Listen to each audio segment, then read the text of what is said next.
querida, faz a gentileza de chamar os coleguinhas lá no grupo, por favor.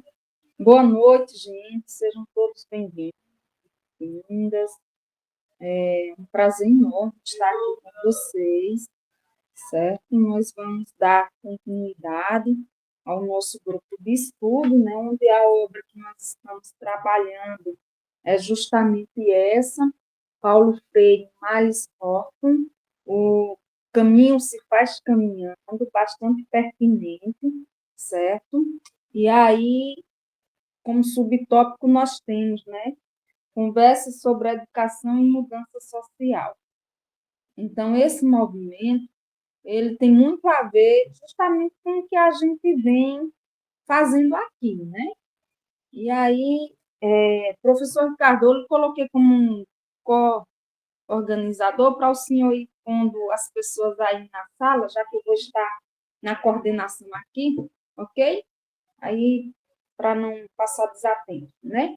E aí, como um momento de acolhida, neste momento, eu trago aqui um cordel que eu fiz em 2015, minha gente. Então, faz um tempinho esse cordel.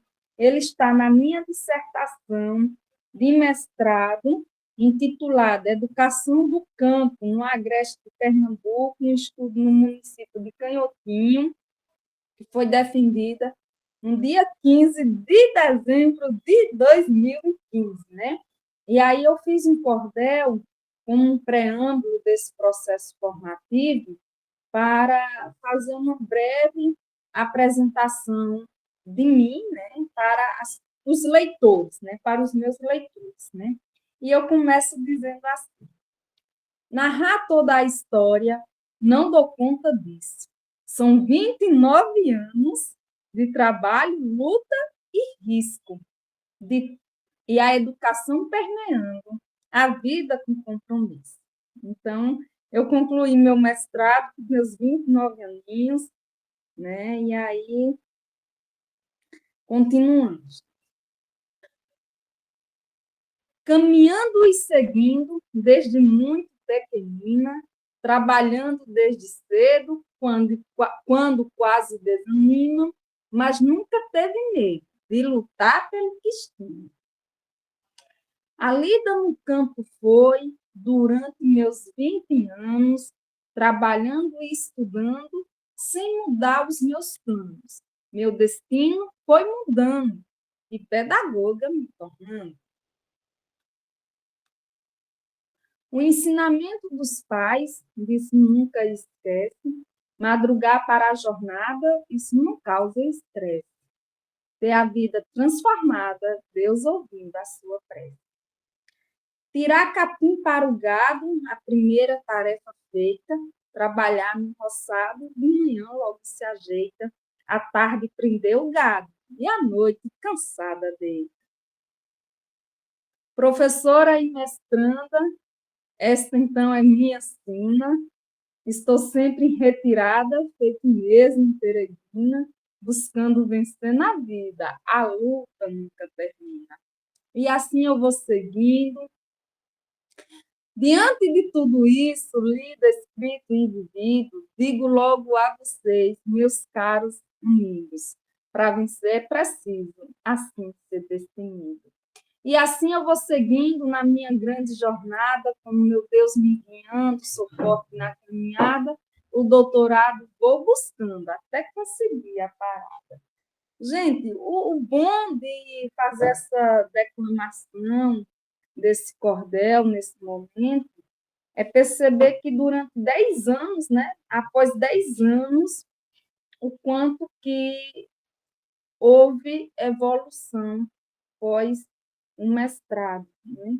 E aí, evidentemente, o doutorado conquistei, né, a efetivação a nível federal conquistei, na época eu já era professora da educação básica, né?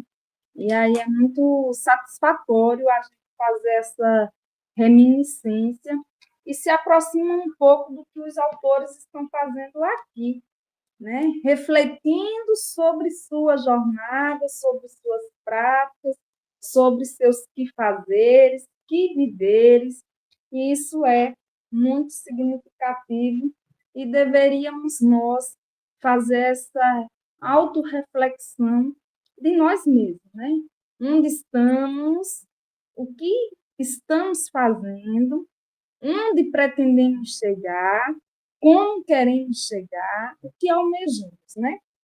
Então, registrar no caderno da vida o que a gente quer, né?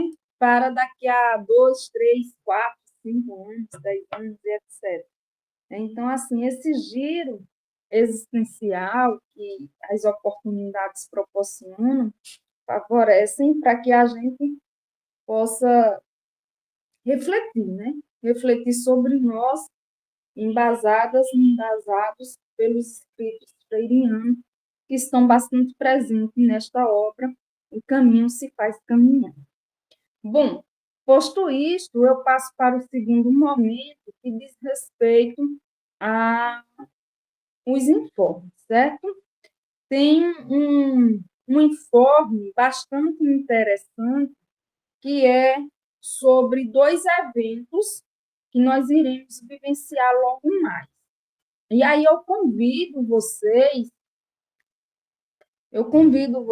a se presentificarem, né? A fazerem parte, a tomarem parte, a estarem juntos, que é o colóquio, aliás, que é o input, certo? Que já vai na sua 15ª edição, o input, que nós temos a linha de direitos humanos aqui desse grupo de estudos e pesquisas, né? Então, eu estou coordenando o GT 10, que diz respeito sobre direitos humanos, certo? E aí é importante que vocês possam, né, se inscrever no input, colocar trabalhos para apresentar, a gente pode chegar junto com a apresentação de trabalho e etc. e tal. E um outro evento é o pré-colóquio CAICó, que vai estar acontecendo nos dias 27 e 28 de novembro. O input acontece agora, no dia 24 a 27 de setembro, e o pré-colóquio CAICó acontecerá entre os dias 27 e 28 em Caicó e também Angicos, né? Nós vamos fazer com a UFESA também, para que a gente possa vivenciar um momento lá.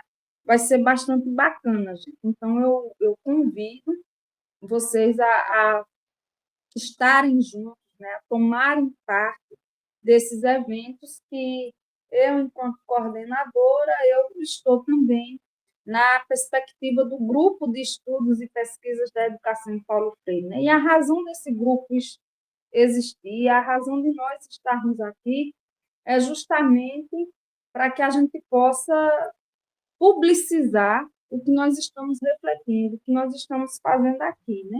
Nós não estamos aqui sendo esponjas, apenas absorvendo o que Paulo Freire e Mário Rotman falam sobre suas vidas, né? Sendo assim, não havia nem sequer a necessidade de estarmos aqui dialogando, debatendo, refletindo, porque nos próprios escritos de Paulo Freire ele diz exatamente isso, né? Não me copiem, me reinventem. E aí é importante nós estarmos reinventando, sobretudo, o legado que Paulo Freire deixou, a partir dos escritos, né? Trazendo, como Márcia bem trouxe, a apresentação de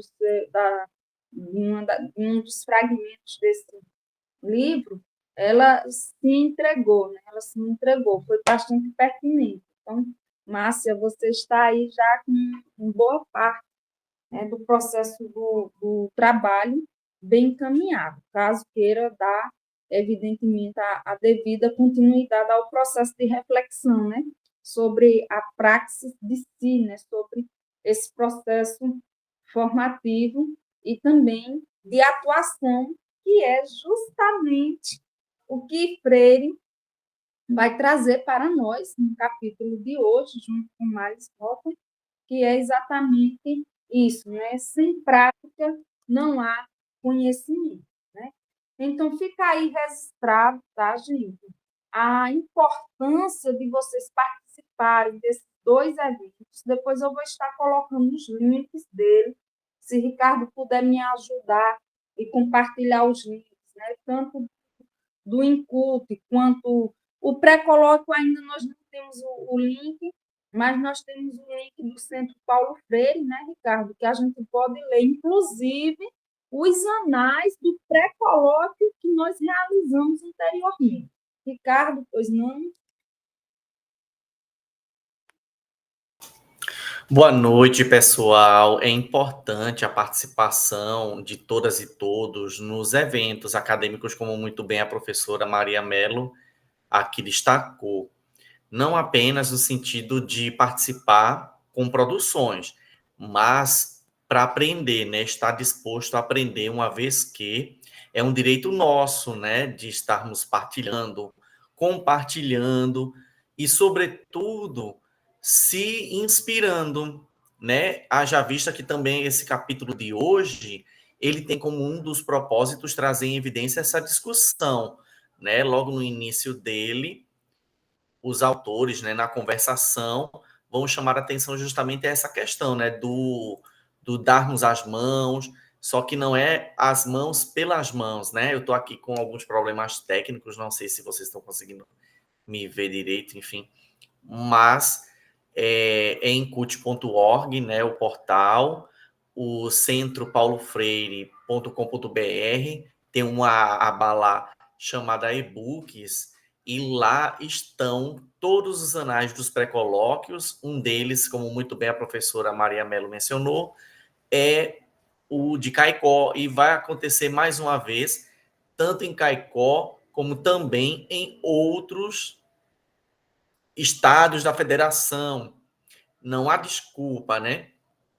Cada um de nós pode sim participar. Alguns deles serão outros presenciais.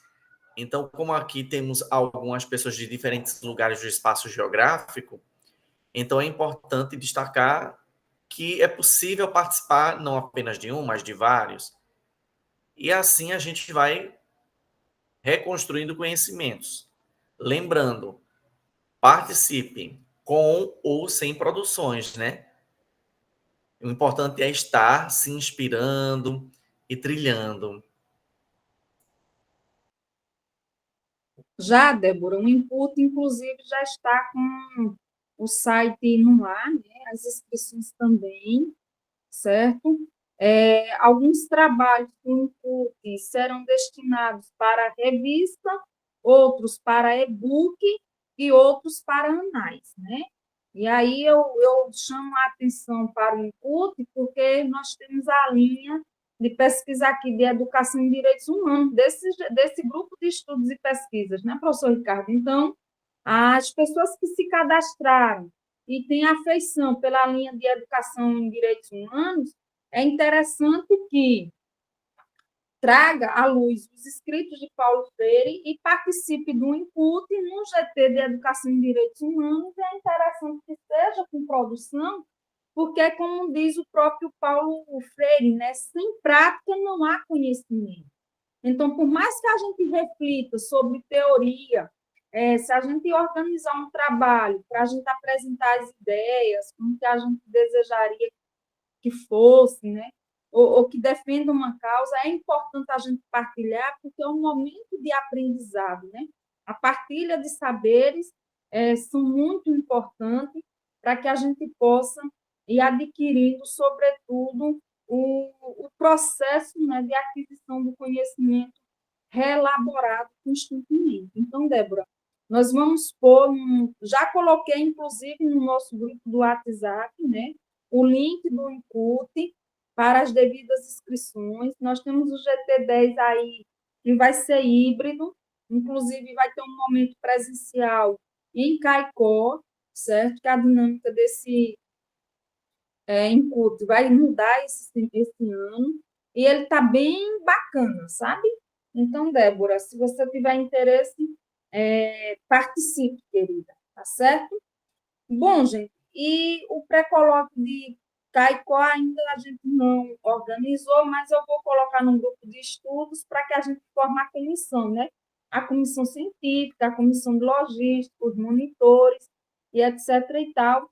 E também eu vou estar convidando o professor Arthur, do SERES, para ele estar na coordenação desse pré-colóquio, certo? Enfim. Bom, gente, então, alguém tem algum informe para dar? Né? Dizer que nós realizamos, pela linha de pesquisa de educação integral, nós realizamos também, no dia 4 de julho, o quarto seminário de educação integral, que foi muito bacana. Foi uma sexta-feira altamente prazerosa, onde pela manhã nós estivemos no SERES, realizando os ciclos de cultura sobre os eixos que consubstanciam o Plano Seridóense de Educação, e à noite nós estivemos com 14 produções de trabalhos para serem apresentados através do Google Meet. Então, nós abrimos 2 salas e as apresentações foram formidáveis, sobretudo porque, professor Ricardo, nós lidamos com a apresentação de slides. Então, nós pedimos para que os participantes ousassem de suas criatividades e apresentassem os trabalhos de outras formas. Então, veio músicas, veio muitas poesias, e foi super, hiper, mega encantador esse momento, né? Então, gente, tanto a linha de educação em direitos humanos quanto a linha de educação integral, elas vêm sendo consubstanciadas aí pelos nossos quefazeres, né? A linha da educação de jovens e adultos também, tendo em vista que as minhas andanças, né, e as minhas participações no Fórum Metropolitano da EJA, na Comissão Nacional da Educação de Jovens e Adultos, né, no MEC, tem favorecido para que a pauta da educação de jovens e adultos ela tenha se fortalecido, né? E aí é importante que a gente que se inscreveu, certo? Eu vou estar até atualizando o forms do nosso grupo para que a gente vá consolidando as nossas inserções e as nossas linhas. E o convite que eu faço é para a produção, né? Eu tenho divulgado vários eventos aí no grupo, e o desejo do meu coração é que vocês, né, pudessem estar me procurando os professores doutores do grupo para produzirem com coautoria, né, para que a gente possa, inclusive, dada a facilidade, né, de ter apresentações de trabalho online, né, como agora mesmo vai ter um evento internacional em Coimbra, que é sobre direitos humanos, tem a oportunidade de apresentação de trabalho online. Então, isso ameniza muito os custos, né? E faz com que a gente vá se espraiando e vá aumentando tanto a nossa expansão quanto a nossa qualificação, né? No processo de disseminar as ideias pedagógicas que Paulo Freire deixa nos seus escritos, né? Em especial nesse escrito de hoje, que é um livro altamente importante para todos nós que somos engajados com a educação pública e de qualidade, para que a gente possa ir se fortalecendo no coletivo. Porque é como diz o ditado africano: eu sou porque nós somos. Né? A razão desse grupo existir é justamente com a presença de vocês. Tá certo? Alguém de vocês tem algum informe a dar sobre algum evento, alguma produção que saiu, alguma coisa? Bom, gente, dado o silêncio, vamos avançar aqui. E eu gostaria que vocês pudessem pegar o livro, ou físico ou online, e pudessem fazer o acompanhamento da leitura comigo, né? Hoje nós vamos trabalhar o terceiro capítulo, que é ideias, e ele começa com um enunciado assim: sem prática não há conhecimento. Então, o próprio Paulo Freire diz o seguinte: eu pergunto, as pessoas têm ou não o direito no processo de tomar a história em suas mãos, de desenvolver outro tipo de linguagem como uma dimensão daqueles que têm o poder? Essa pergunta tem a ver com uma outra mais antiga. Por exemplo, as pessoas têm o direito ou não de saber melhor aquilo que já sabem? Olha que pergunta crucial para todos nós, né? As pessoas têm ou não o direito de não têm ou não? As pessoas têm o direito ou não de saber melhor aquilo que já sabem, certo? Aí ele traz uma outra pergunta. As pessoas têm ou não o direito de participar do processo de produzir um novo conhecimento? Estou certo de que um processo sério de transformação social da sociedade tem que fazer isso. Pois não, professor Ricardo? Essas duas perguntas problematizadoras, elas se revelam como absolutamente atuais, né? Hoje eu me recordo, né, de várias situações que aconteceram. Uma delas foi uma reunião que eu tive com a minha orientadora do doutorado, que mesmo que a gente defenda, a gente, né, quando tem a oportunidade de dialogar com esses profissionais, é importante a gente manter nossos laços. E nós estávamos justamente conversando a respeito da necessidade da humanização no que diz respeito às diferentes práticas didático-pedagógicas. Mas o que isso tem a ver com essa primeira pergunta problematizadora que o Paulo Freire vai nos chamando a atenção na escrita do seu livro? A partir do momento em que a gente observa que alguns espaços educacionais e educativos, eles terminam por processualmente se cristalizarem como locus exclusivo do poder ou mesmo da produção dele, a gente começa a também se perguntar quais são os caminhos com os quais a nossa sociedade está trilhando. Porque essa questão do debate a respeito da torre ou das torres, né? Como alguns terminam por nominar as universidades ainda na contemporaneidade, por mais que nós tenhamos grandes avanços no que diz respeito às extensões, às práticas de pesquisa mais próximas às comunidades, ainda há o distanciamento, né, entre esses espaços. E é preciso, inclusive, destacar a necessidade de entender que não é somente nesses espaços onde o conhecimento ele encontra-se pulsante. É também nas comunidades, é também com as comunidades e pelos comunes, né? Ou seja, as pessoas que vivenciam aquelas realidades, né? Que são múltiplas em diferentes recortes do espaço geográfico brasileiro. Por mais que nós estejamos na região Nordeste, nenhuma área sertaneja, por exemplo, ela vai ter a mesma singularidade, cada uma vai ter sua especificidade. Né? Então, essa primeira pergunta problematizadora, ela termina nos revelando uma série de múltiplas possibilidades de conhecimento que nós precisamos revigorar. Daí o que eu coloquei no chat, né? Renovar a compreensão de poder. O que seria poder? Poder é uma palavra, termina sendo verbo, com várias significantes e vários significados. Só que aí a gente observa que o conhecimento ele termina também por ser, né, uma situação que também emana, impõe poder. E, neste caso, o Paulo Freire ele coloca a necessidade da participação popular nesses processos, né? Daí tem todo um repensar, né, no sentido mais amplo da produção do conhecimento. O que é o conhecimento? Como é que esse conhecimento ele pode contribuir para revelar, né, situações de opressão e para quem o meu conhecimento ele vai auxiliar?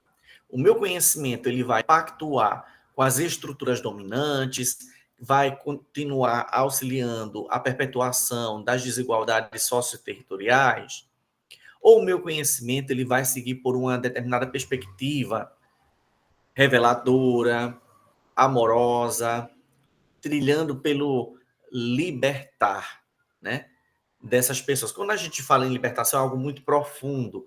Nós sabemos que nós nos encontramos dentro de um espectro econômico cada vez mais opressor, consolidado, cristalizado, que em suas crises ele vai se reproduzindo.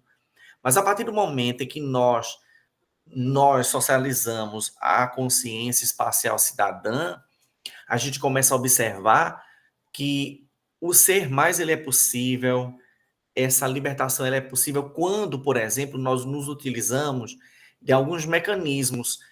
E por que eu estou comentando sobre o hoje, né? Algumas coisas que eu observei de ontem para hoje, nós observamos um cenário internacional muito problemático que, quer queira, quer não queira, também vai influenciar as discussões no caminho da educação, né? A gente viu de ontem para hoje um presidente de outro país com um comportamento, uma postura que, numa documentação, ele vai expor, acreditando que outros países podem estar à sua disposição.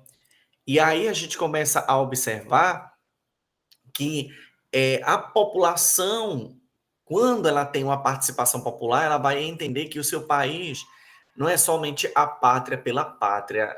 Existem identidades, existem relações socio-territoriais que precisam ser valorizadas, palavras, ações, vivências. E aí, é como muito bem a Márcia aqui colocou no chat, né? É nesse entrelaçamento de conhecimentos que não há saber mais ou menos, há saberes diferentes, né?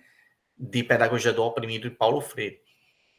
E aí a gente trilha ainda, né? Superando essa primeira problematização, mas que ela não acaba em si própria. E aí tem também uma outra, né? As pessoas têm ou não direito ao conhecimento, ou melhor, a participar do processo de produzir um novo conhecimento. E aí a gente começa a observar que ainda se faz necessária a luta pelo acesso aos espaços educativos. A gente vê que existem muitas conquistas no decorrer de várias décadas, principalmente a partir da Constituição Federal de 1988, que surge produto também de uma mobilização social. Mas, ao mesmo tempo, a gente observa que existem vários tensionamentos, estes tantos que vão representar um segmento da população pouca, mas que detém um grande poder econômico. E elas possuem interesses. E esses interesses são hegemônicos da manutenção de todo o sua riqueza, e o conhecimento que ela quer é para realizar todas essas práticas de opressão que a gente vê. Então, a educação ela termina sendo poderosa. Então, o que a gente está fazendo com o nosso conhecimento? Nós estamos contribuindo no sentido, né?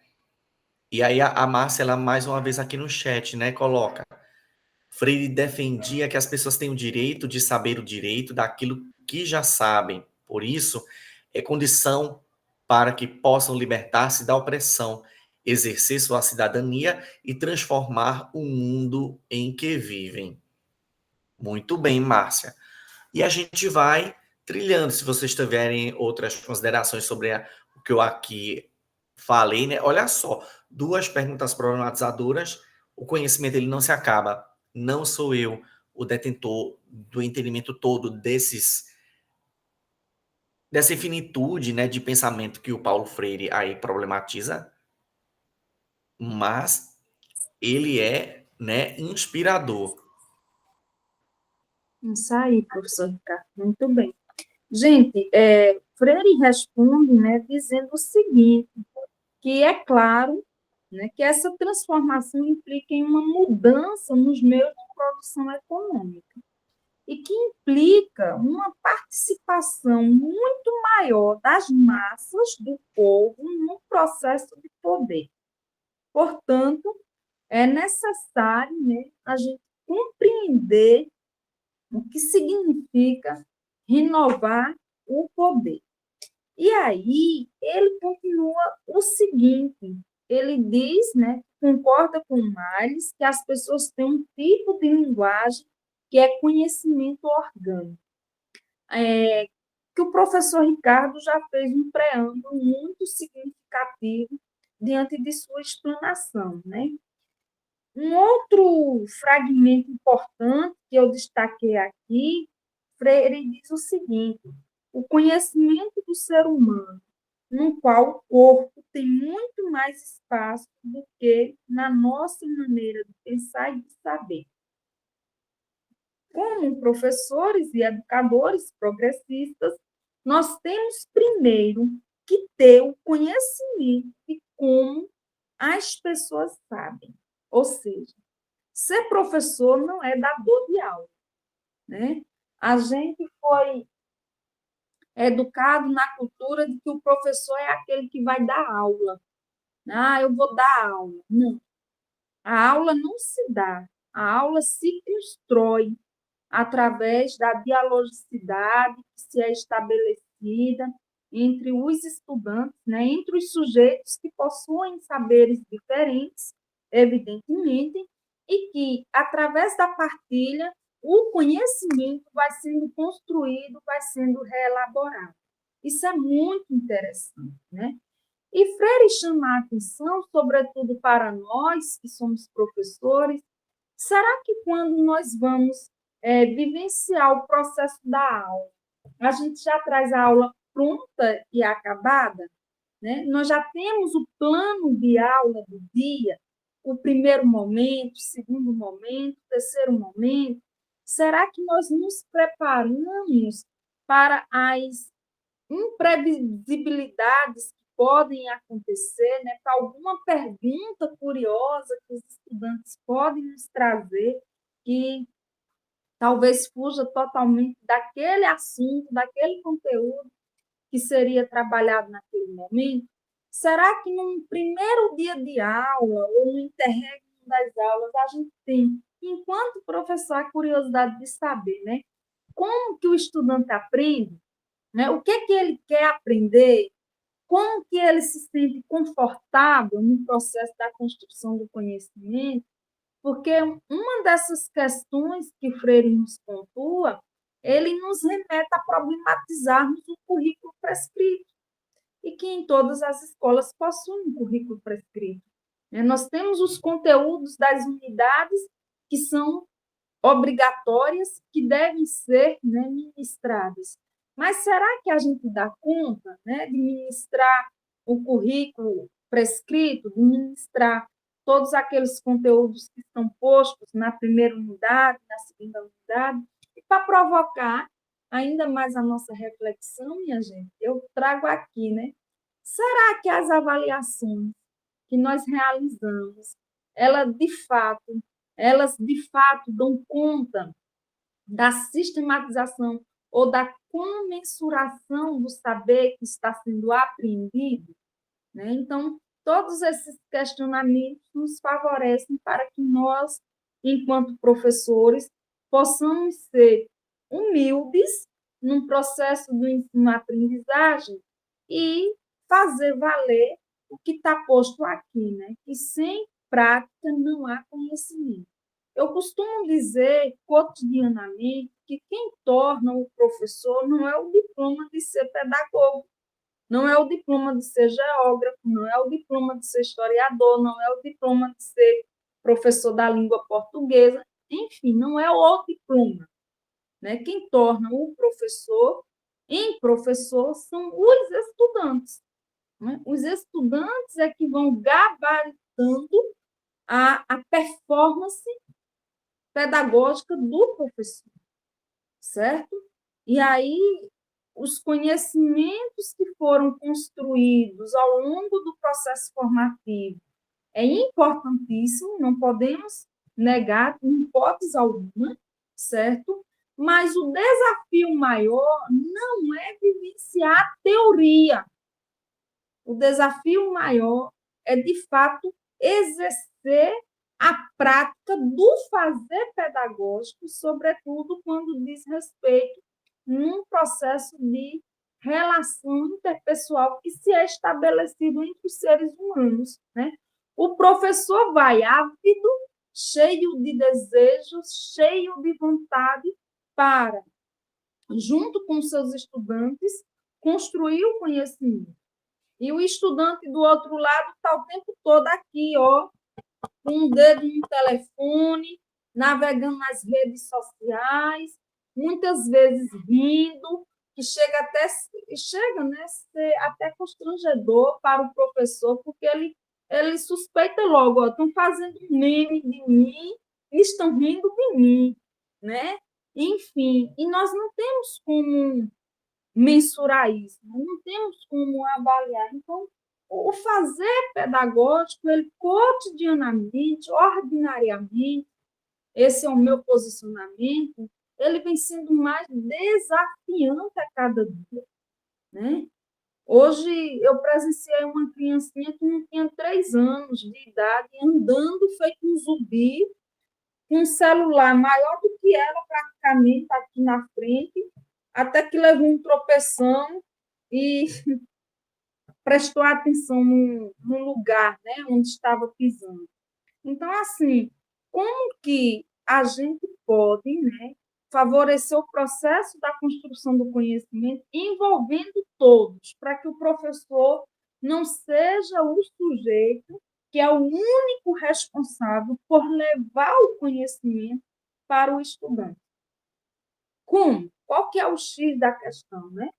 Então, esse diálogo que Miles e Paulo Freire estabelecem, eles nos favorecem para que a gente possa tomar consciência, né, de como que nós podemos ser professores, nos desnudando da capa de que nós detemos o conhecimento, certo? De que nós detemos o saber, que o saber é tão unicamente, exclusivamente nosso.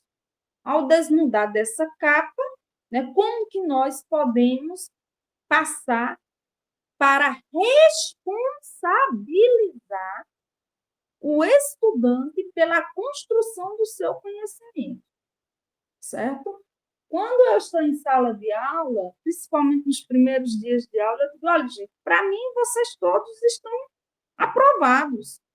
Vocês todos já têm 10, porque o povo não quer saber do processo do 10, o povo quer o 10, né? Os estudantes querem o 10. Então, ao querer o 10, né? Qual que é o processo para se conquistar o 10? Né? Para se performar a ponto de que legitime, através de uma avaliação quantificável, aquilo que é qualitativo, né? Porque o conhecimento em si, ele não é quantitativo, minha gente. Vamos desconstruir essa lógica perversa, neoliberal, que nós temos em prol da educação, que ela é quantificável. Não, ela é qualificável. Só que a gente encobre a essência da qualidade em detrimento da quantidade. Aí o que é que acontece? A gente tome a fazer as coisas à torta e à direita, aí vem plágio, vem cópia, e etc, etc, etc. E quando a gente vai fazer a análise crítica daquilo que realmente está ali posto, o que é que fica? Qualidade não tem. Tem quantidade, mas a qualidade em si não tem. Né? E isso é um caso sério, porque nós precisamos, não que eu esteja aqui defendendo a disciplinarização do conhecimento, não é isso. Mas nós precisamos ter o domínio, né, da teoria para que nós possamos exercer a prática, inclusive desconstruindo o que está posto nas teorias clássicas do conhecimento através de uma perspectiva outra, né? E aí, quando eu faço essa reflexão, me vem à mente Miguel Arroio, onde ele nos aciona outras pedagogias para outros sujeitos. Isso é crucial, né? Então, aqui, Paulo Freire e Males, eles vão dialogando sobre isso e diz o seguinte, Paulo, inclusive, Paulo continua dizendo o seguinte, ó, ele diz que, e depois, em segundo lugar, temos que inventar com as pessoas meios pelos quais elas possam ir além do seu modo de pensar. Percebe? Que a construção do conhecimento nos proporciona ir além do que está posto, né? Aí Freire, em seus escritos, diz o seguinte: não me imite, não me reproduza, me reinvente, me recrie, né? E nós vamos recriando através das nossas práticas, através dos nossos fazeres, através das experiências. Então, um estágio supervisionado, isso mesmo, Débora. Nós precisamos ressignificar, né? Então, um estágio supervisionado dos nossos cursos, né, que todas as licenciaturas elas têm, eles são importantíssimos para que nós possamos promover esse ir além. Porque, minha gente, é muito fácil dizer, na teoria tudo é lindo, mas na prática, isso que nós que somos pedagogos, nós cansamos de ouvir isso. Professora, porque na teoria tudo é muito bonito, tudo é muito belo, agora a prática é um nó cego. Só que quem fez a teoria viveu a prática. E a gente não desperta para isso, porque eu só vou falar com propriedade aquilo que eu vivo, aquilo que eu faço, né?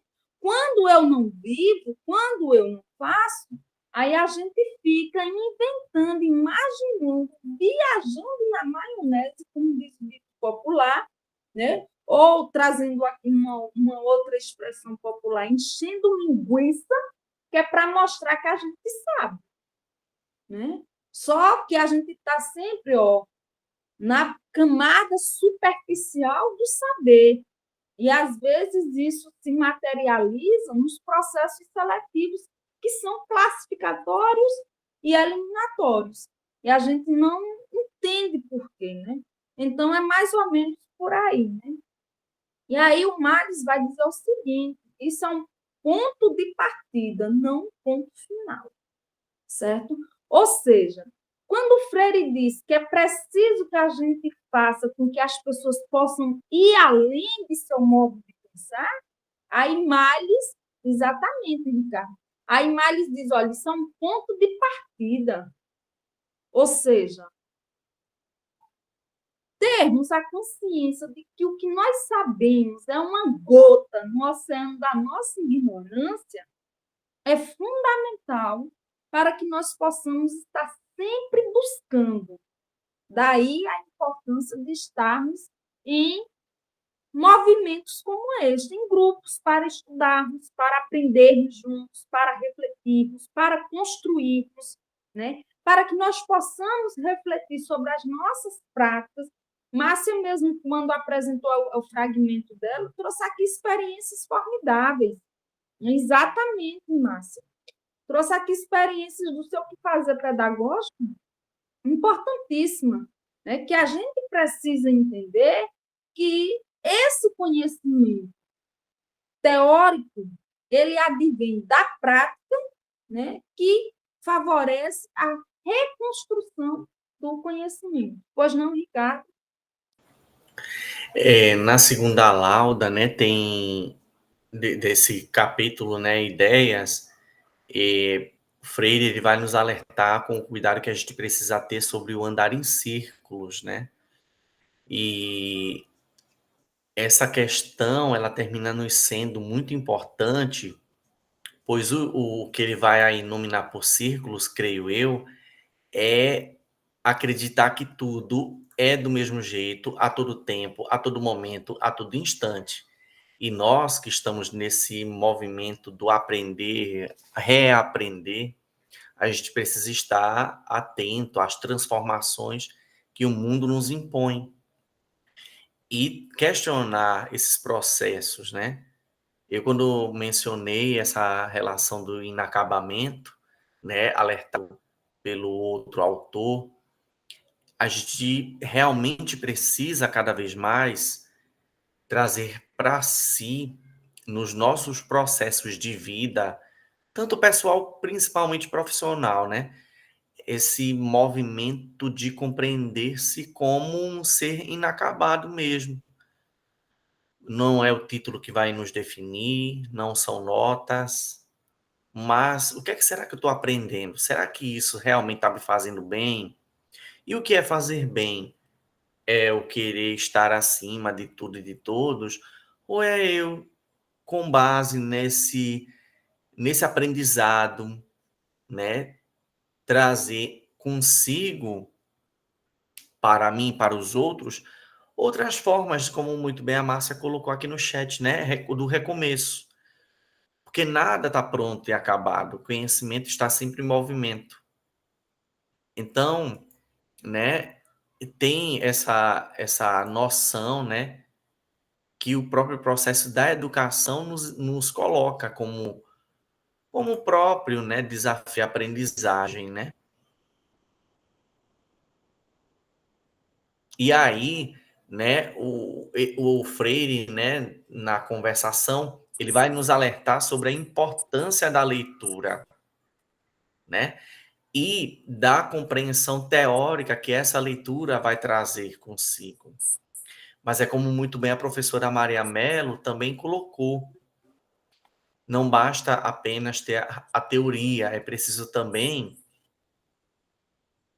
experienciar, se aproximar da teoria ou teorias, e com elas problematizar, trazer outras questões, outras relações, e aí as coisas vão.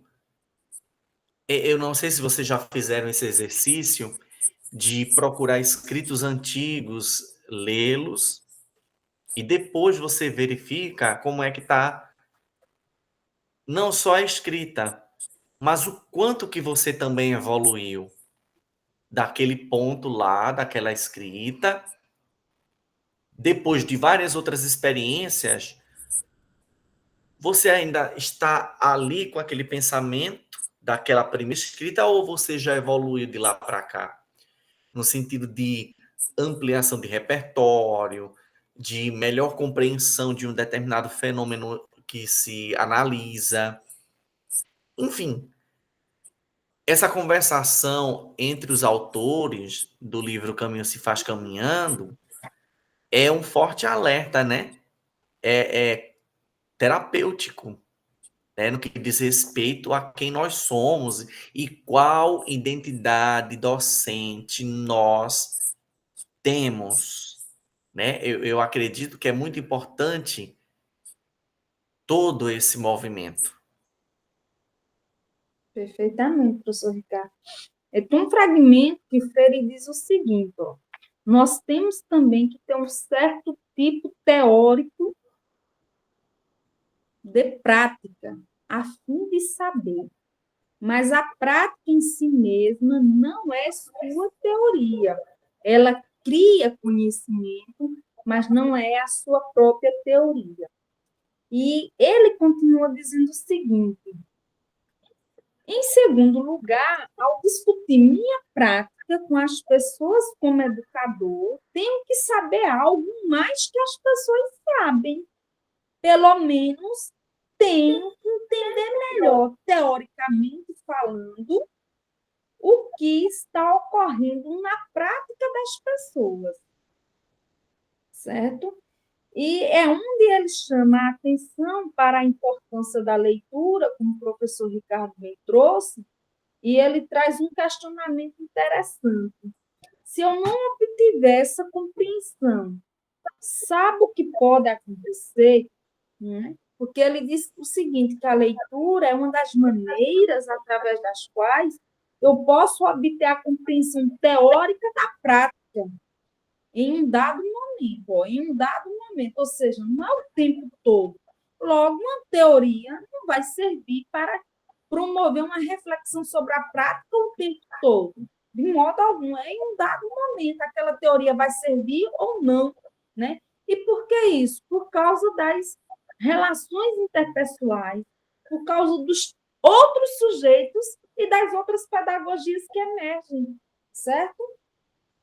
Daí, Freire vai dizer o seguinte: nós, como educadores populares, começamos a andar em círculos, sem a possibilidade de ir além desse círculo, sem ir além da teoria do ser humano sobre por que não vamos sobre por que não vamos além. Você entende? Tem a ver com um momento muito importante na teoria do conhecimento, que é saber o momento da apreensão pelo humano.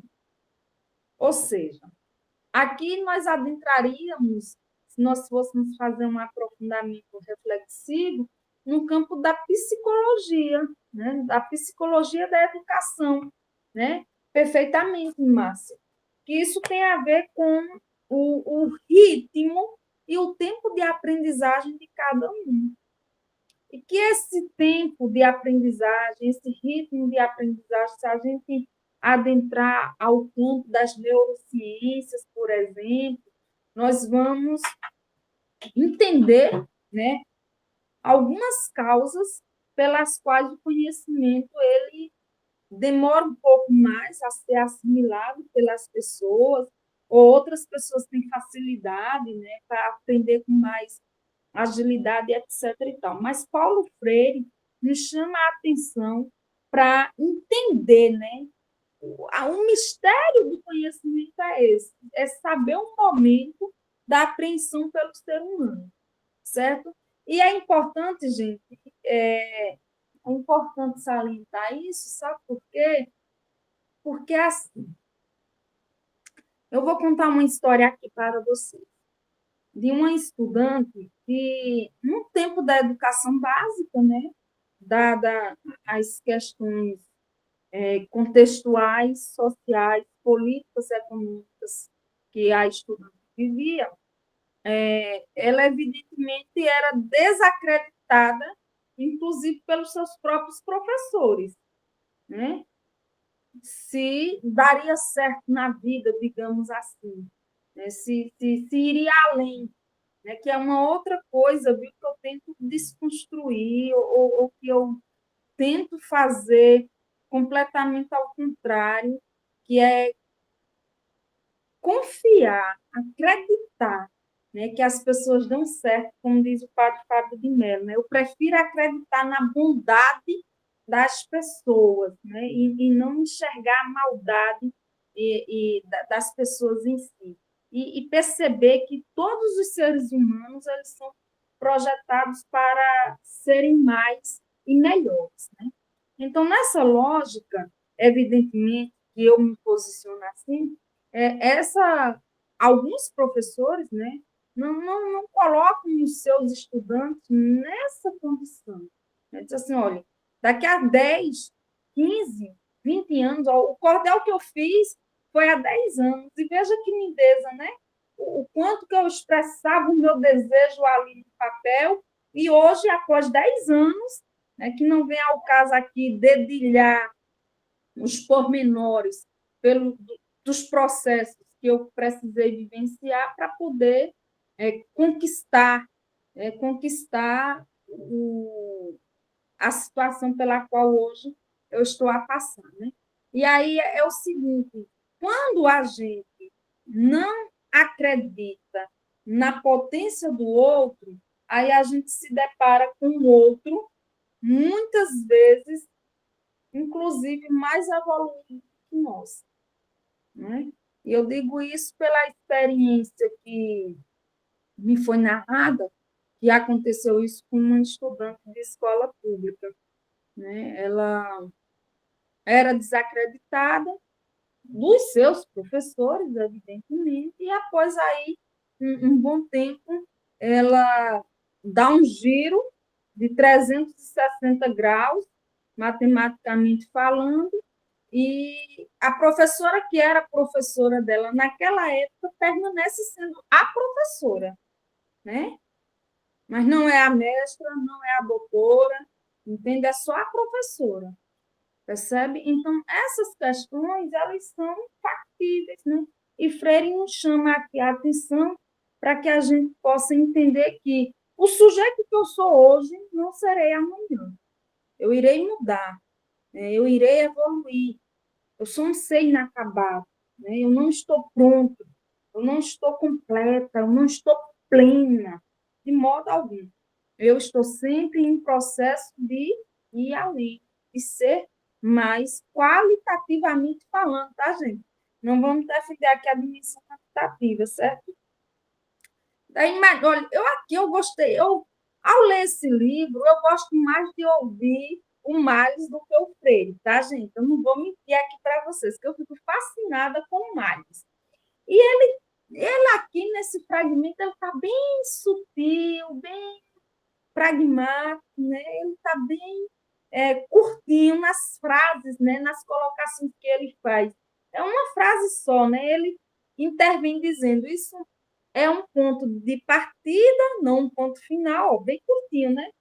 E depois ele diz o seguinte, o próprio Marx, né? É uma teoria daquilo que você vai fazer. Aí o Freire continua, né? Agora, tem um fragmento aqui importante que o Marx traz, certo? Dando continuidade. O Marx diz o seguinte, alguém criticou as oficinas da Highlander, dizendo tudo que vocês fazem é sentar lá e contar histórias. Bem, se ele tivesse me visto na primavera plantando meu jardim, ele teria dito: aquele sujeito não sabe jardinagem, ou como plantar legumes. Não vejo nenhum legume.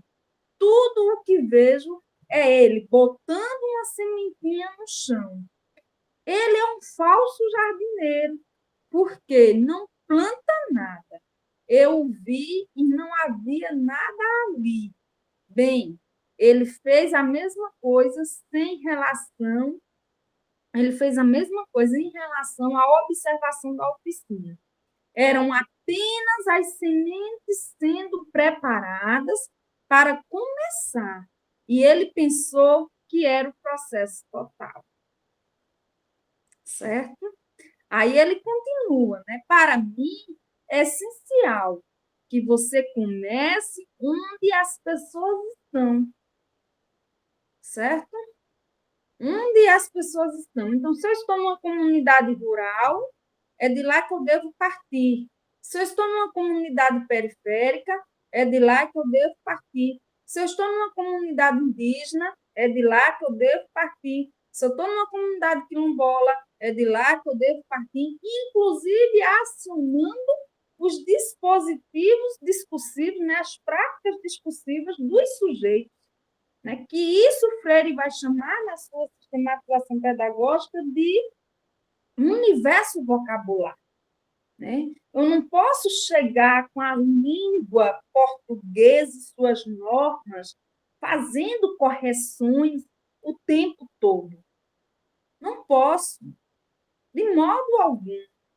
Né? Eu preciso, enquanto educadora, me envolver com os sujeitos em suas realidades e, a partir do que está posto na realidade e nas práticas sociais daqueles sujeitos, junto com eles e construindo e reconstruindo e ressignificando os processos de saber, né? Então, isso é muito importante, certo? Então, ele diz isso, né? É essencial que você comece onde as pessoas estão. Mas se você começar onde elas estão e elas não mudarem, então não vale a pena começar, porque você não irá a lugar algum, né? Portanto, ao mesmo tempo em que eu insisto em começar onde as pessoas estão, é porque esse é o único lugar de onde elas podem começar.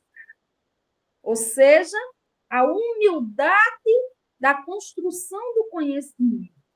Eu não devo trazer os saberes geopolíticos, né, dos outros países, por exemplo, de uma forma globalizada, enquanto eu nego a realidade dos sujeitos que estão naquela comunidade que, às vezes, estão sofrendo com o problema da seca, com o problema da fome, né, com a falta de assistência básica, com a falta de saneamento básico, com a falta de saúde, entende? Então, é sobre isso, né, que o Mário está dizendo. Ó, devemos partir de onde as pessoas estão, tendo a humildade de reconhecer que elas irão compreender a partir de onde elas estão, para onde nós desejamos levá-las, né, para onde elas serão capazes de chegar, e não onde nós estamos querendo. Gente, para ilustrar isso, no meu posicionamento é o seguinte: é você adulto querer obrigar que a criança enxergue o mundo com seus olhos de adulto.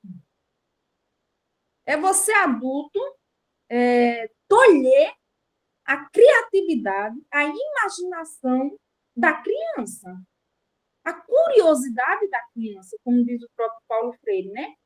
Tem uma fase da vida que as crianças, por que isso? Por que aquilo? Aí tem mãe que diz, cala a boca, menino, com tanta pergunta é essa? Então já tolhe, né? Já tolhe. Se os adultos não tiverem a devida paciência pedagógica de explicar o porquê das coisas, vai fazer o quê? Vai frustrar. É onde já vem essa educação bancária também, né? Essa educação castradora. Ela já vem de berço, né? Ela já vem do ambiente doméstico, certo? E aí a gente precisa entender que nós devemos promover as transgressões, romper com a cultura da castração cognitiva, que se inicia no ápice do desenvolvimento humano das crianças, certo? E, Débora, você que é psicóloga, você pode contribuir com essas reflexões, né? Onde favorece com que a criança, ao invés dela florescer, feito uma flor, né, ela acaba murchando, ela acaba não se desenvolvendo, porque ela vai sendo tolhida, ela vai sendo podada, né? E essa poda nem sempre é para o desenvolvimento da criança, né? Às vezes é de forma ríspida, constrangedora e etc. e tal, certo? Então, o Marlos continua aqui, ó, dizendo o seguinte: mas eu posso começar de outro lugar. Eu posso começar de onde estou, mas elas têm que começar de onde elas estão. No entanto, se você não tem alguma visão do que deve ser ou no que elas podem se transformar, então você não tem meios de contribuir com nada para o processo. Sua teoria determina o que você quer fazer em termos de ajudar as pessoas a crescerem. Ok?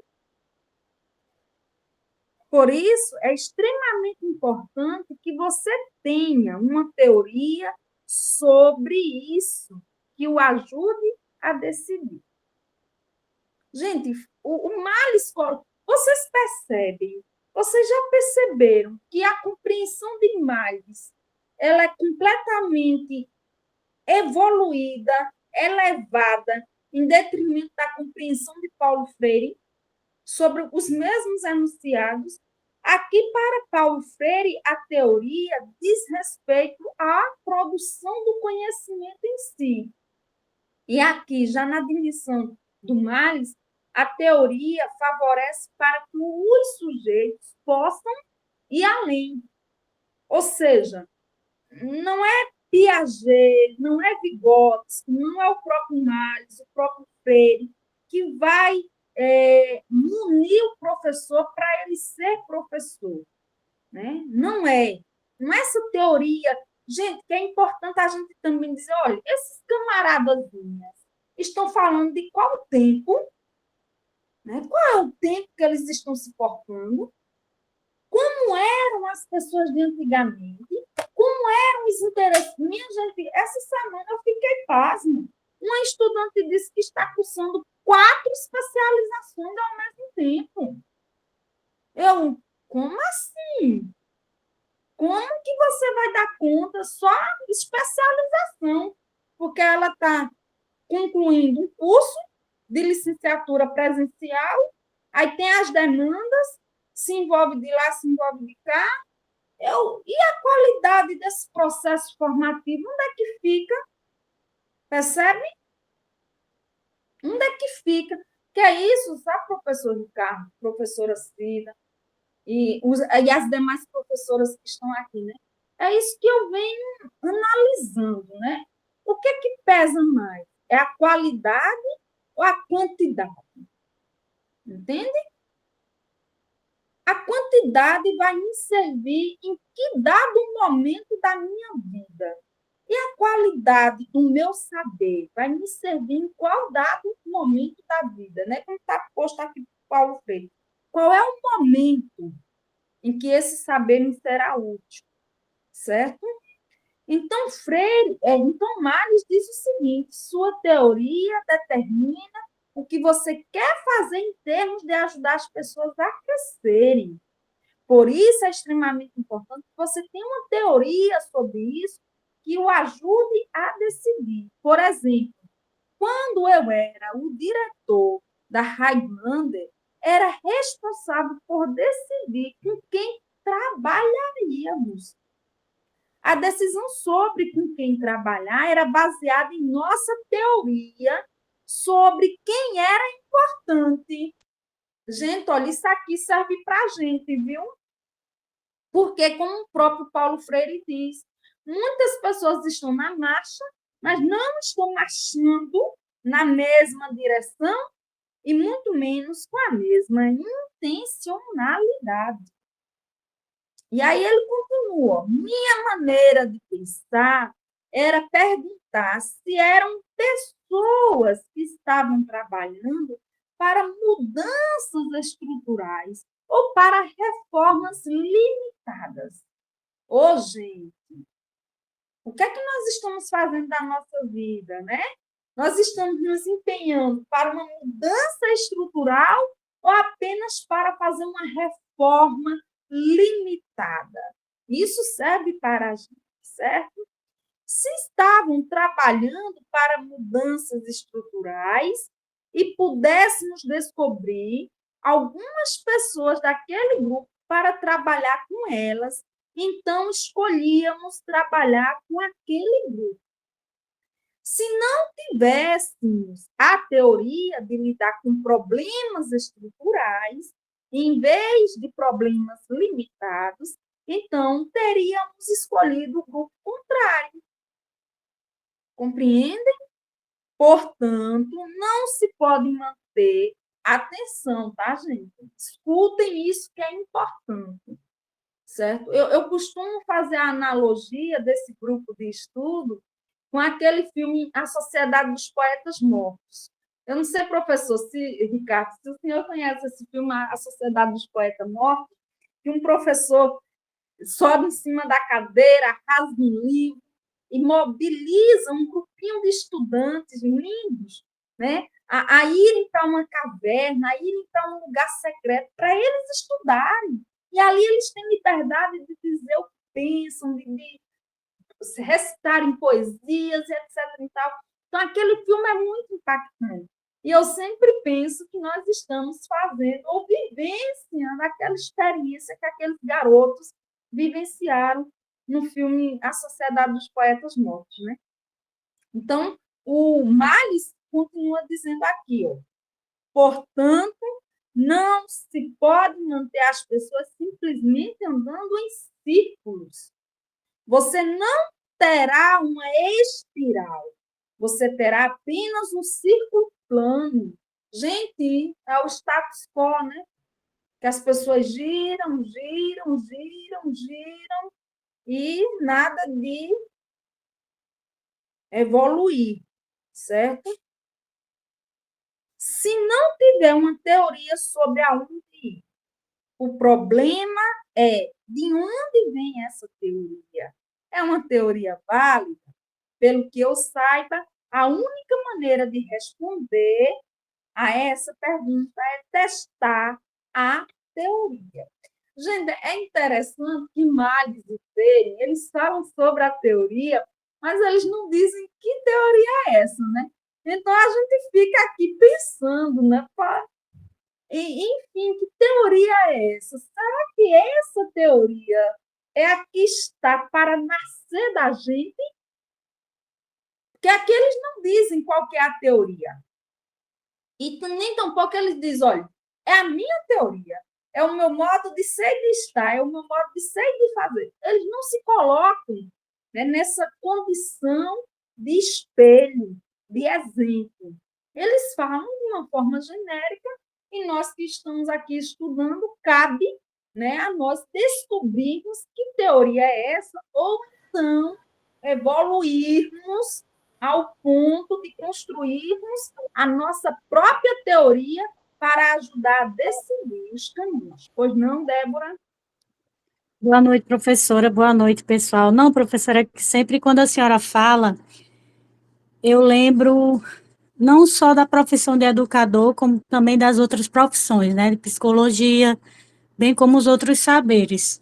E o que a senhora fala é muito importante, que quando a gente está em contato com os saberes dos outros, eu penso que, na realidade, o outro é que deve ser respeitado, e a partir do respeito e da compreensão que eu tenho do saber do outro, é que o meu saber pode ser construído com o dele, né, em um coletivo, né, em um círculo.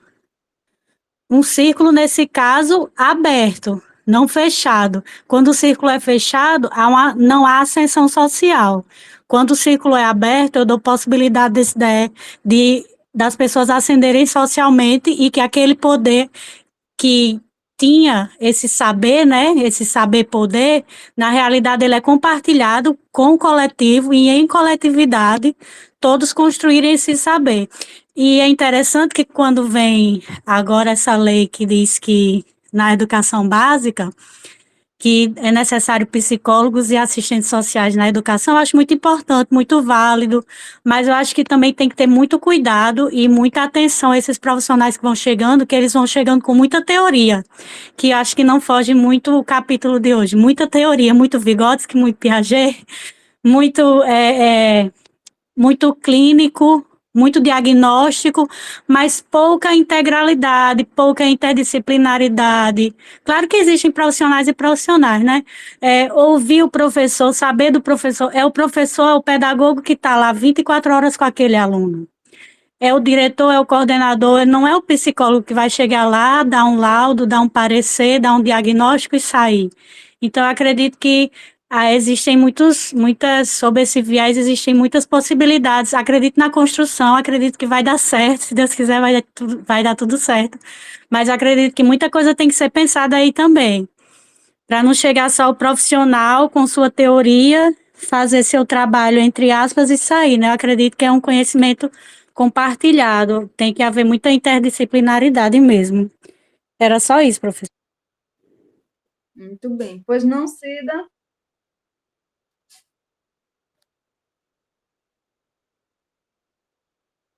Oi, rapidinho, que eu tô com minha internet oscilando muito, né? Ok. Veja só, eu queria falar um pouco da importância do psicólogo na escola, porque eu fui uma das que, aqui em Pernambuco, quando eu trabalhava na Secretaria da Educação, a gente teve muitas reuniões, muitas reivindicações para ter esse profissional na escola, sabe? Aí eu não é que eu vou discordar aqui da minha amiga, mas foi muita luta para que esse profissional esteja na escola. E cada vez mais, principalmente depois da pandemia, há um surto muito grande das pessoas. Na escola, a escola é muito mal assistida. Então, o psicólogo, a função dele lá dentro é extremamente importante, não só para os alunos, como também para as pessoas que fazem a escola, os professores, a direção. É, até porque os alunos, nossos alunos da educação básica, eles são carentes de tudo. E às vezes o professor não dá conta. Então, essa parceria, esse psicólogo na escola para atuar, para fortalecer, é super importante. Agora, a gente sabe, né, que existem profissionais e existem profissionais, mas é uma política muito intensa, tanto da gente da educação como a psicologia, para que esse profissional de fato esteja na escola, porque nós estamos doentes. Nós que eu falo, né, a maioria, professor, mãe, pai, alunos chegam de uma carência extrema à escola. Então, esse profissional, ele precisa estar, de fato, atuando para o bem, sabe, minha gente? Porque é o psicólogo que vai fazer o papel da escuta, que vai direcionar, é ele que vai, de repente, ver os maus tratos que, de repente, a gente não percebe, é ele que vai perceber. Agora, claro, a chegada dele, geralmente ele chega realmente com muita teoria, o que vai fortalecer seu trabalho, né? Ontem eu estava dando uma palestra aqui e falei ao pessoal da educação, né, a formação de professores, que a gente está esquecendo de ler os clássicos, que é Piaget, Vygotsky, Vallon e Paulo Freire, que vão fortalecer a identidade e a construção do trabalho docente. Eu preciso respeitar o que Piaget nos traz para eu saber onde é que o aluno pode aprender, a idade dele, em que fase ele está, né? Aí Vallon, Vygotsky vem com a questão do conhecimento do meio que interfere, então essa educação que esse menino vem, que meio ele está, Paulo Freire vem fortalecer tudo isso, o compromisso político, a questão da conscientização humana, da política do aluno, de tudo isso que a gente vem estudando. Então, é um profissional, minha gente, necessário e urgente nesse processo da educação básica.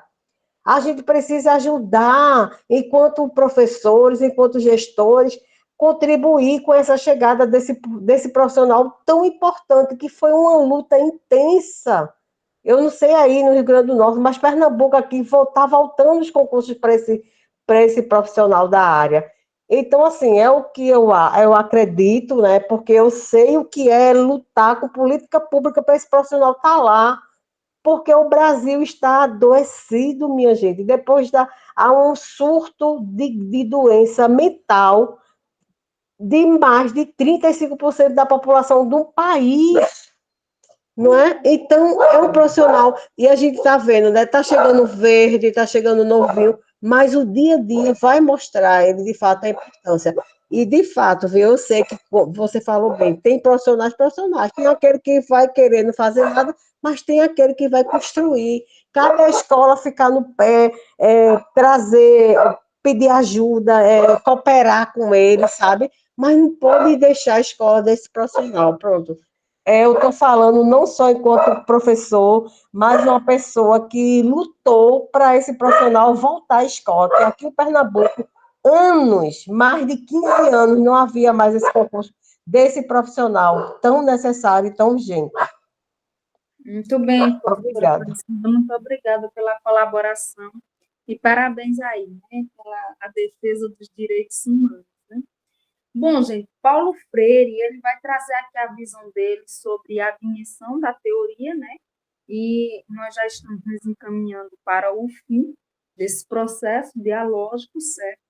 E Freire diz o seguinte: o educador deve saber em benefício de quem e em benefício de que ele ou ela deseja trabalhar. Daí valeu a colaboração da Débora, né? E da professora Cida, né? Isso significa saber também contra quem e contra o que estamos trabalhando como educadores.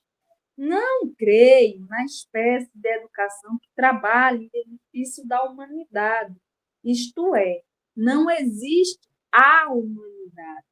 É uma abstração. A humanidade, para mim, é Maria, Pedro, João, José, né? Muito concreto. Depois, preciso saber em benefício de quem estou tentando trabalhar. Significa a claridade política que o educador tem que ter, né? Como bem mencionou aí a professora Aparecida, na defesa dos psicólogos, né? E da assistência social, porque assim, gente, quando nós defendemos uma educação pública de qualidade, ela não vai acontecer tão somente por ela mesma, né? Nós precisamos acionar a Secretaria de Saúde, precisamos acionar a assistência social, precisamos acionar o Conselho Tutelar, precisamos vivenciar a essência da intersetorialidade, né? Porque a escola, por si só, ela não vai dar conta de todos os problemas que a sociedade em si traz para a escola, né? Em minhas aulas, eu reflito o seguinte, eu digo que a sociedade ela é o espelho do que o ambiente doméstico não deu conta e do que o ambiente escolar também não deu conta, entende? Então, para que a gente possa ter um novo mundo, uma nova sociedade, a gente precisa reeducar, né? Reeducar os processos formativos humanos, né? Ter o devido olhar e o respeito para os novos arranjos familiares, compreender também os processos formativos em sala de aula, na escola, para que a gente possa contribuir e colaborar para uma sociedade menos injusta, menos feia, parafraseando o próprio Paulo Freire, certo? E aí ele diz o seguinte, ó, significa a claridade política que o educador tem que ter, né? Respeitar o conhecimento do povo, para mim, é uma atitude política consistente com a escolha política do educador, se ele ou ela pensa sobre um tipo diferente de sociedade. Em outras palavras, eu não posso lutar por uma sociedade mais livre se, ao mesmo tempo, não respeitar o conhecimento do povo, certo? Repetindo o que já disse, eu diria que nós temos que ir mais além do senso comum do povo com o povo. Meu objetivo não é ir sozinho, mas sim ir com o povo. Depois, tendo um certo entendimento científico de como as estruturas da sociedade funcionam, possuir, além do entendimento do senso comum de como a sociedade funciona. Portanto, não é ficar nesse nível, e sim começando nele e mais além. A teoria faz isso, né? E aí, Cida, eu vou usar de suas palavras, porque na perspectiva da linha dos direitos humanos, né, as lutas que nós travamos cotidianamente pela implementação de políticas públicas é para a garantia dos direitos, né? Então, não basta somente ofertar a educação, mas é preciso garantir as condições de acesso e permanência dos sujeitos nesse processo formativo, certo? E é mais ou menos isso que Freire chama a atenção para que a gente possa ir além, né? Ora, como é que nós constatamos a realidade, constatamos esse problema que está posto na realidade e não vamos além para resolvê-lo, né? E ficar tão somente responsabilizando o outro. Não, de modo algum, nós precisamos nos implicar na sociedade para que a gente possa, inclusive, colaborar e construir com o povo, né, condições de ir além, porque é isso que Freire está dizendo aqui. A gente conhece a realidade com o povo e com o povo a gente tem condições de ir além para transformar a realidade e não reproduzir o status quo da desigualdade social, certo? Aí, gente, o Marx, ele foi bem pragmático aqui, ele diz, ó, A teoria só faz isso se for autêntica. Aqui, minha gente, o Marx está dizendo que se nós não evoluirmos, se nós não formos além do que nós nos propomos, não é autêntico o que nós estamos fazendo. É esse andar em círculo que o próprio Paulo Freire já mencionou aqui quando ele fala desse círculo que é permanente, né? Que não promove o espiral, né? Mas ele mantém-se na sua ordem geométrica, na sua forma geométrica, redonda. Né? Bom, o Paulo continua dizendo o seguinte: é verdade, mas a teoria está sempre se transformando em outra coisa. Por exemplo, você começou hoje de manhã falando sobre como você está mudando constantemente. No entanto, você está a mesma coisa. Isso é precisamente. Ou seja, o Marx conclui dizendo dialético. Né? É um processo dialético de vinhação, certo? Então, para concluir esse momento, se finaliza esse fragmento nas palavras do Paulo Freire, ele diz o seguinte: é isso mesmo. É por isso, precisamente, que o conhecimento está sempre se transformando. Isto é, o ato de saber tem historicidade. Então, o conhecimento de hoje sobre alguma coisa não é necessariamente o mesmo de amanhã. O conhecimento transforma-se à medida que a realidade também se movimenta e se transforma. Então, a teoria também faz o mesmo. Não é algo estável, imobilizado. Você tem razão. É dialético. Bom, gente, então são essas as considerações, né, de Paulo Freire e de Marx sobre sem prática não há conhecimento, né, que a gente vai refletindo aqui sobre as considerações que vocês fizeram, sobre as realidades que nós todos estamos envolvidos, né, estamos atravessados pelas experiências que vamos constituindo. E tudo isso, como vocês também colocaram aí a defesa dos psicólogos na escola, né? Para que eles possam colaborar para esse processo de transformação social. Bom, para finalizar esse momento, eu trouxe uma poesia que não é minha, né? Mas que eu acredito que esta poesia ela sistematiza perfeitamente a lindeza desse fragmento, que foi bem curtinho, né? Deu para a gente ler, inclusive, ele todo aqui nessa nossa 1h30 de estudo. Gente, encerro falando para vocês que nós agora só iremos nos ver, certo? Em agosto, certo? Gostaria de deixar registrado aqui que nós devemos fazer jus aos eventos que estamos divulgando no nosso grupo, para que nós possamos, entre nós, né, escrever trabalhos com autorias e coautorias. Vocês precisando de alguma orientação, podem chegar a mim, a professora Cida, ao professor Ricardo, e aos demais mestres e doutores que estão aqui nesse coletivo, para que a gente possa ocupar, produzir e resistir. Certo? E o poema que eu trouxe para finalizar é de Paulo Freire, onde ele fala o seguinte: escola é. Escola é o lugar que se faz amigos. Não se trata só de prédios, salas, quadros, programas, horários, conceitos. Escola é, sobretudo, gente que trabalha, que estuda, que alegra, se conhece, se estima.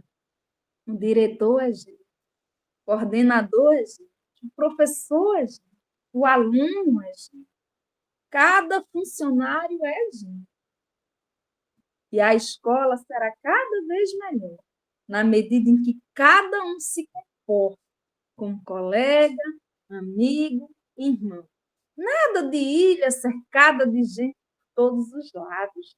Nada de conviver com as pessoas e depois descobrir que não tem amizade a ninguém. Nada de ser como um tijolo que forma a parede indiferente, fria e só. Importante na escola não é só estudar, não é só trabalhar.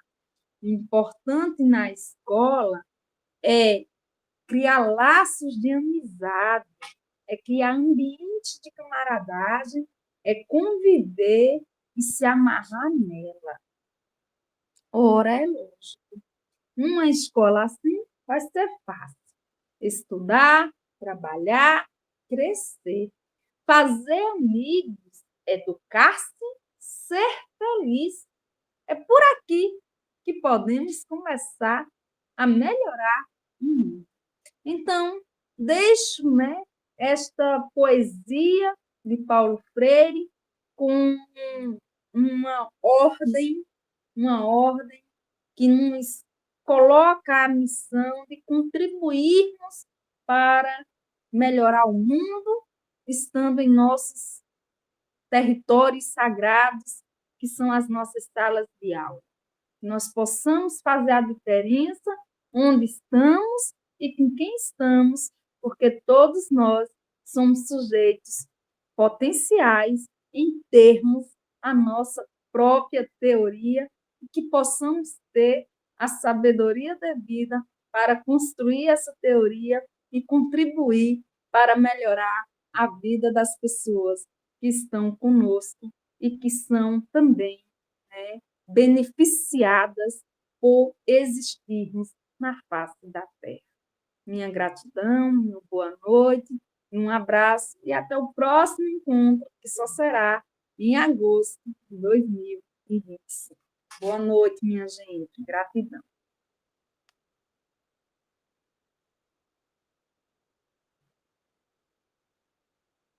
Tchau, tchau, meu povo.